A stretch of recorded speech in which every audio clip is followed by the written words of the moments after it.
अल्लाह, बहुत थक गई हूँ। आगे बेटा। हाँ, चक्कर आ रहे हैं सुबह से। इसीलिए तो कह रही थी मुझे साथ ले चलो। बहुत थक गई हूँ, पानी पिला देंगी? अच्छा लाती हूँ। सुनो, हमारे जाने वालों में से तो कोई नहीं मिला था। मेरा प्यास से गला खुश्क हो रहा है और आपको इंटरव्यू करने की पड़ी हुई है। जाए पानी लेकर आए। तमीज नाम की ना कोई चीज ही नहीं इसमें।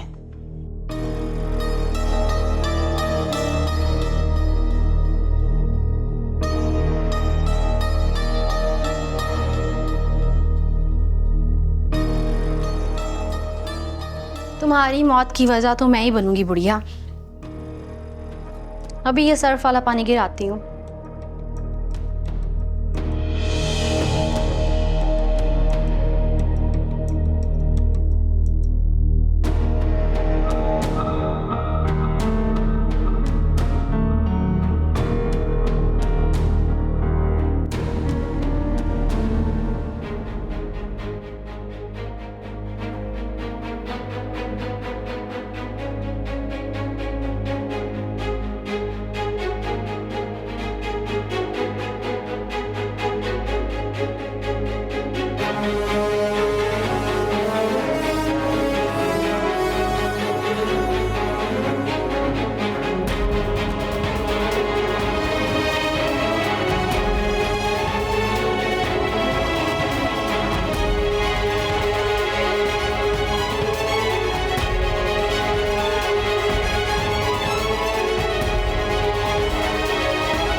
बहुत ही ढीठ लड़की है,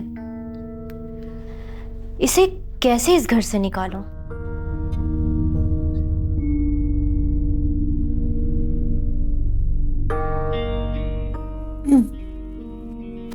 पारो, अंदर आ सकती हूँ?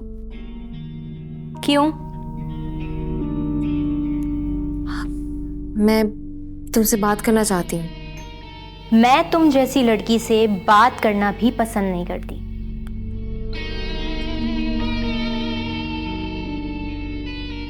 अच्छा, चलो भाभी ना सही, बहन दोस्त भी ना सही, लेकिन एक औरत होने के नाते मेरी बात सुन लो। सुन तो लो मैं कहना क्या चाहती हूँ। ओ बीबी, अपने कमरे में जाकर बैठो। मैं तुम्हें तुम्हारे कमरे में ही बर्दाश्त कर लेती हूँ ना, इसी को बहुत जानो। ये जो तुमने घर आते ही खेल खेलना शुरू कर दिया है ना। पारो, ये किस किस्म की बातें कर रही हो तुम? तुम जैसी लड़की और ये जुमले, आखिर कहना क्या चाहती हो तुम? आंखों में धूल झोंकना बंद कर दो। और ये तुमने और जुहेब ने क्या घर में गंद मचाना शुरू कर दिया है? पारो, मैं तुमसे इसी मौजू पर बात करने आई हूँ। क्या यही कि आंखों पे पट्टी बांध लें, कानों में रुई ठूस लें और तुम दोनों को रंगरलियां मनाने दें? ओ बीबी, अगर तुम ऐसे ही जवान शौहर चाहिए था ना, तो इतने ओल्ड एज रिश्ते के लिए हाँ ही क्यों की थी तुमने? पारो, बस करो। तुम जैसे समझ रही हो ना, सब कुछ भी नहीं है। और तुमने जो जुहेब को मेरे कमरे से निकलते हुए देखा, ये बस एक गलत फहमी है। वो तो मुझसे मेरी बहन नाजो के बारे में बात कर रहे थे, वो उसे पसंद करता है। बस कर दो, बहुत सुन लिए तुम्हारे बहाने। चोर भी भला कहता है कि वो चोर है। निकलो, खबरदार जो तुम्हारे पैरों ने आइंदा मेरे कमरे की दहलीज पार करने की कोशिश की ना तो।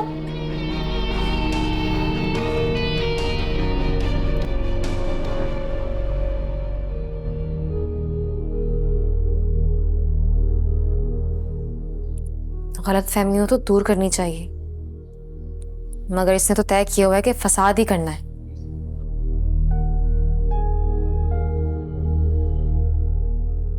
बड़ी आई मुझसे दोस्ती करने वाली, तुम जैसी को तो मैं मुंह ना लगाऊं।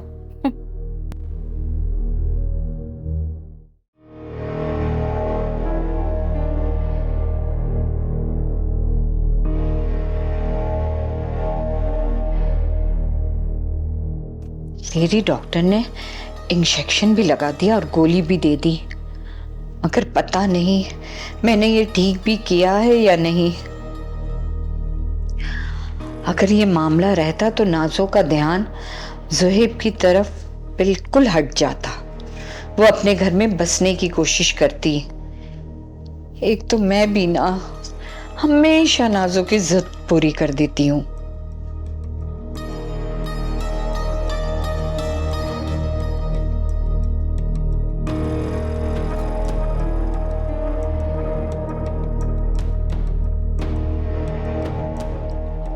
अगर जो ये ज़हीर को पता चल गया तो माँ बेटे दोनों ही पहले बच्चे का ये अंजाम करने पर तो मुझको आड़े हाथों लेंगे।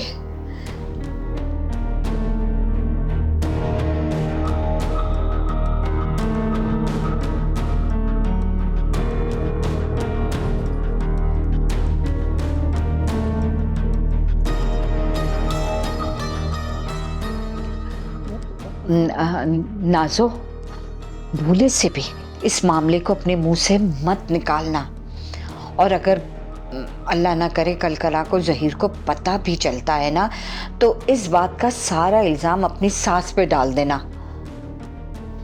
और गलती से भी ना बताना कि मैं तुमको लेडी डॉक्टर के पास लेके गई थी, ठीक है?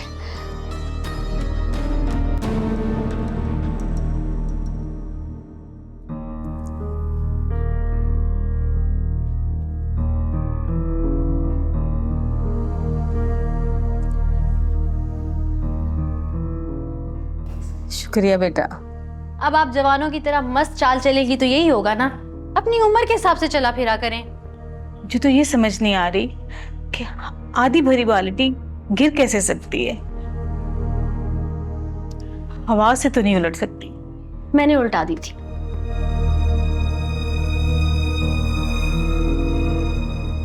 मैं तुमसे बहस नहीं कर सकती, प्लीज मेरा एक काम कर दो। जी, अब तो आपको बहाना मिल गया है। अब तो आप मुझे तिगनी का नाचना चाहेंगी ना? वही कहने लगी थी, तुम सुन तो लो। जी फरमाइए। तिगनी का नाच तो तुम क्या नाचोगी, तुम तो आवाज भी नहीं सुनोगी। अरे मैं हैंड फ्री लगाकर रील्स देख रही थी, मुझे कैसे पता चलता कि आप गिर गई हैं? कोई इल्हाम आता मुझे? अच्छा बस, मेरी बात तो पूरी सुन लो। मुझसे उठा नहीं जाएगा। जब तुम बाजार जाओ मेरे लिए वॉकर ले आना। आंटी क्या जरूरत है वॉकर की? चंद दिन में आप ठीक हो जाएंगी, फजूल खर्ची की कोई जरूरत नहीं है। अरे मैं इस टूटे हुए टखने के साथ बाथरूम कैसे जाऊंगी, किचन में कैसे जाऊंगी? मैं हूं ना। बस मुझे वॉकर ला दो, रखी रहेगी तो किसी काम आ जाएगी। अब समझ आया कि ज़हीर की दुबई की कमाई कहाँ जा रही है। अभी तक वो घर तक नहीं बना पाया, क्योंकि आपकी फजूल खर्चियां खत्म होंगी तो घर बनेगा ना। अच्छा बाबा, मुझ में कीड़े पड़े हुए हैं, तुम मुझे बस एक वॉकर ला दो। अच्छा ठीक है, ला दूंगी, लेकिन अभी तो मैं बहुत थकी हुई आई हूँ। ज़ुहैब, ये तो किसी लड़के का फोन है। देखो जरा, ये कमबख्त कब से मेरे पीछे पड़ा हुआ है, अभी इसको इसकी औकात याद दिलाती हूँ। बेटा ऐसे लफंगों के मुंह नहीं लगा करते, ब्लॉक करो इसे। ठीक है, ब्लॉक कर दूंगी, लेकिन औकात याद करा के। अच्छा मुझे जरा मेरे रूम तक छोड़ो।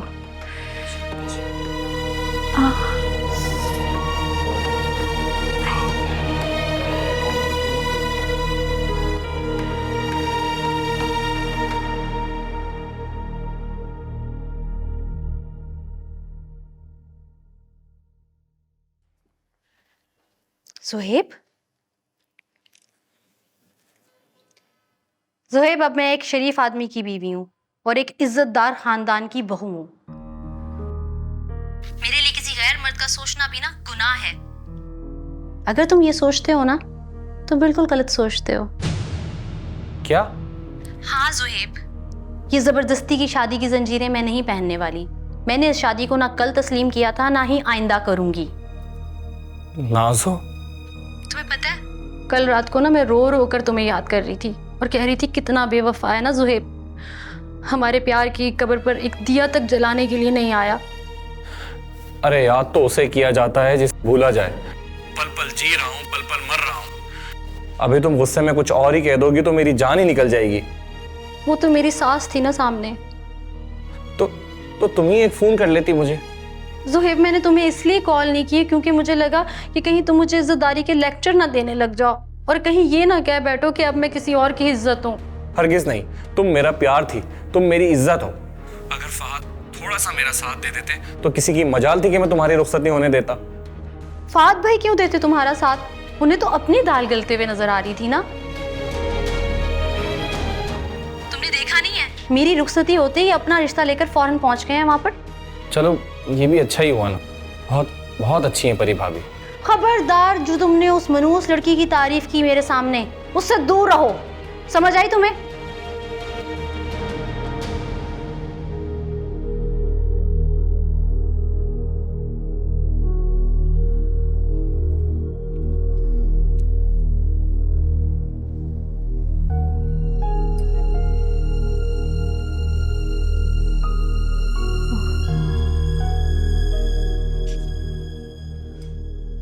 पानी भी नहीं है।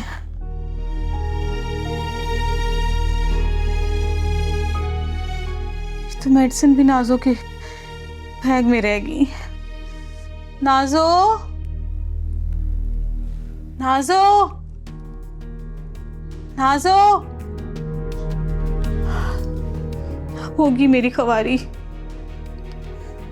जही जॉब से आ जाएगा तो उसे फोन करके कहूंगी अपने किसी दोस्त को कह के वॉकर मंगवा दे, वही बाजार से लाएगा।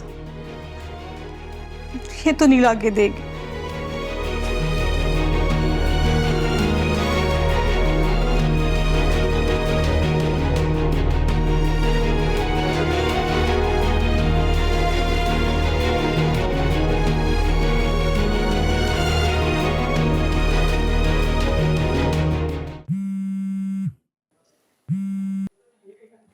हेलो। वो फहद भाई, आप घर कब तक आएंगे? अभी तो शाम हो रही है, काम खत्म करते करते टाइम लग जाएगा। 10-11 तो बज जाएंगे। तुम बताओ क्या हो? अच्छा, वो फहद भाई, मुझे कुछ पैसे चाहिए थे। अगर आपको 10-11 बज जाएंगे तो आप मुझे प्लीज मोबाइल पर भेज दें। ऐसी क्या इमरजेंसी है? वो भाई, नाजो के लिए शादी का गिफ्ट खरीदना था। फिर वही बकवास। गिफ्ट लेकर क्या करोगे? कैसे भेजोगे, कैसे दोगे तुम? भाई, मैंने तो आपकी इजाजत से ही फोन किया था। हाँ, तो मैंने तुम्हें सिर्फ हेलो हाय करने की इजाजत दी थी ना। ये थोड़ी कहा था कि उसके लिए गिफ्ट खरीदते फिरो। भाई वो शादी से खुश नहीं है, रो रही थी, कह रही थी कि वो अब भी मुझे याद करती। और शट अप। अगर वो ऐसा कह रही थी तो वो बिल्कुल गलत सोच रही है, और अगर तुम ऐसा करने का सोच रहे हो तो वो भी गलत है। मैं तुम्हें इस चीज की हरगिज इजाजत नहीं दूंगा ज़ुहैब। भाई सिर्फ एक बार भाई, प्लीज। ज़ुहैब, मेरा दिमाग खराब मत करो, मुझे और भी बहुत सारे काम करने हैं। फोन बंद करो। हेलो हेलो फहद भाई, हेलो। अब जबकि नाजो से मेरी बात हो ही गई है और वो भी मुझे चाहती है, तो मैं भाभी की मिन्नत करता हूँ, कहूंगा कि वो भी मुझे अपने साथ उसके ससुराल ले चले।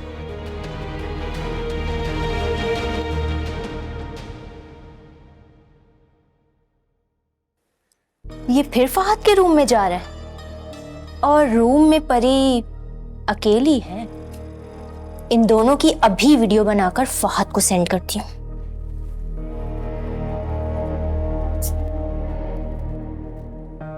भाभी प्लीज कुछ करें। देखो ज़ुहैब, मैंने तुम्हें कल भी साफ साफ मना किया था, ये मुमकिन नहीं है, मैं तुम्हारी नाज़ो के मामले में कोई मदद नहीं कर सकती हूँ। और तुमने उसे कॉल कर ली। भाभी, मैंने भाई से इजाजत ली थी। फहद ने कहा था नाज़ो को कॉल कर लो। हाँ, भाभी प्लीज आप कुछ तो एहसास करें, मेरा भी और नाजो का भी। वो खुश नहीं है इस शादी से। देखो जोहेब, अब तुम मुझे गुस्सा दिला रहे हो। ये एक नहीं, दो नहीं, तीन तीन खानदानों की इज्जत का सवाल है जोहेब। और अगर नाजो ने तुम्हें शह दी भी है फोन पे, तो ये भी उसका घटियापन है। भाभी देखो, जो तुम कर रहे हो ना, वो अच्छे किरदार के लोग नहीं करते जोहेब।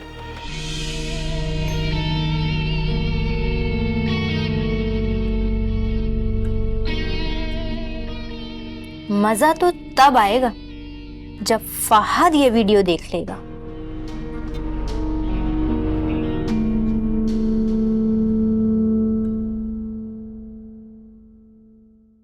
और एक बात और,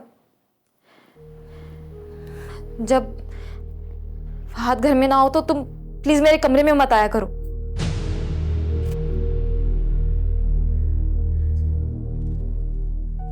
भाभी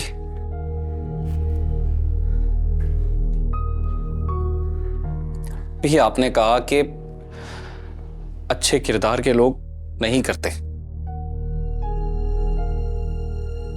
और अभी आपने कहा कि अकेले में मत आओ, तो क्या? नहीं, मेरा ये मतलब नहीं है। तो फिर क्या मतलब है? कि मैं अच्छे किरदार का लड़का नहीं, मैं अकेले में आप पर बुरी नजर डालूंगा? नहीं जोहेब, तुम तो मेरे भाई जैसे हो। तुम मुझे बहुत अजीज हो जोहेब। हमेशा से एक भाई की कमी थी जो तुम्हारे होने से पूरी हो गई। तो फिर इस तरह की बात क्यों की आपने?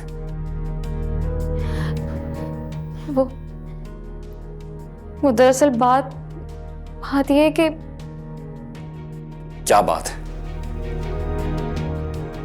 मैं तुम्हें नहीं बता सकती, तुम भड़क जाओगे। तुम बस यहाँ से जाओ, मुझे कुछ नहीं कहना। नहीं भाभी, अब तो आपको बताना पड़ेगा। आपको फहद भाई की कसम। आरो ने मुझ पर और तुम पर बहुत गलत इल्जाम लगाया है। क्या? उसने कहा है कि मैं तुम्हें फांस रही हूं। इसकी तो रुको रुको जुहेब, जुहेब पारो, रुको जुहेब। पारो, बाहर आओ पारो। जुहेब, इस बात पर हंगामा मत करो। आप चुप करें भाभी, इसकी हिम्मत कैसे हुई इतना घिनौना इल्जाम लगाने की? पारो! आस पड़ोस के लोग सुन लेंगे। सुनने दें, अगर आस पड़ोस वाले सुनते हैं तो सुनने दें भाभी। देखो, बैठ के बात करो शरीफों की तरह। बेगैरतों के साथ बेगैरत बनना पड़ता है भाभी। पारो, बाहर आओ या मैं कमरे। क्या तकलीफ है तुझे? क्या बक रहा है? तुमने क्या बकवास की है? अगर तुम में शर्म नहीं है तो हर किसी को तुम बेशर्म समझती हो। बेहयाई देखेंगे तो बेहयाई कहेंगे ना।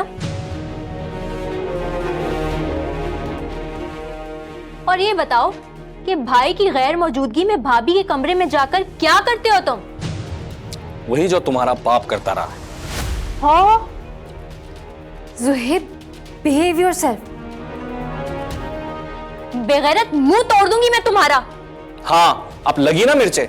जिस तरह से बाप बेटी का रिश्ता मुकद्दस होता है, उसी तरह से देवर भाभी का रिश्ता भी मुकद्दस होता है। हाँ हाँ, भरा पड़ा है सोशल मीडिया भाभी और देवर की आंख मटकों से। वो और बेगैरत होंगे। मुझे फहद भाई ने अपनी औलाद की तरह पाला है, और किसी पर नहीं। मैं अपने भाई की बीवी पर नजरें डालूंगा? तुम्हारी हिम्मत कैसे हुई इतना घटिया इल्जाम लगाने की? मुंह संभाल कर बात करो। अगर आइंदा ये बकवास की ना, तो मुंह नहीं हाथ संभालने की बात करना। क्या कहा तुमने? क्या कहा? जी, जो कहा वही सुना तुमने। फहद नहीं समझना मुझे। दोनों बाप बेटी को हाथ पकड़ के घर से बाहर निकाल दूंगा। चलो अंदर जाओ। पूरा मोहल्ला इकट्ठा करने में मुझे टाइम नहीं लगेगा। आज आने दो जुहेब अब्बू को, आने दो। तुम सारी करतूतें बताऊंगी तुम दोनों की। हाँ ठीक है, आने दो तुम्हारे बाप और फहद भाई को। तुम अगर ना भी बताओ ना, तो मैं जरूर उनसे बात करूंगा। भाभी जाएं आप, प्लीज कमरे में जाएं।